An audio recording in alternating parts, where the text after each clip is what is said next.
పెట్టి చూస్తూ ఉంటే ఈ జన్మకి ఇది చాలు అనిపిస్తోందే.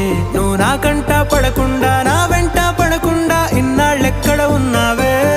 నీ కళ్ళల్లో ఆనందం వస్తుందంటే నేనెన్నెన్నో యుద్ధాలు చేస్తానులే. నీ చిరునవ్వుకై నేను గెలుపొంది వస్తాను హామీ ఇస్తున్నానులే. ఒకటో ఎక్కం కూడా మరచిపోయేలాగా ఒకటే గుర్తొస్తావే. నేను చూడకుండా ఉండగలనా. నా చిలిపి ఎల్లర్లు నా చిన్ని సరదాలు నీలోను చూశానులే.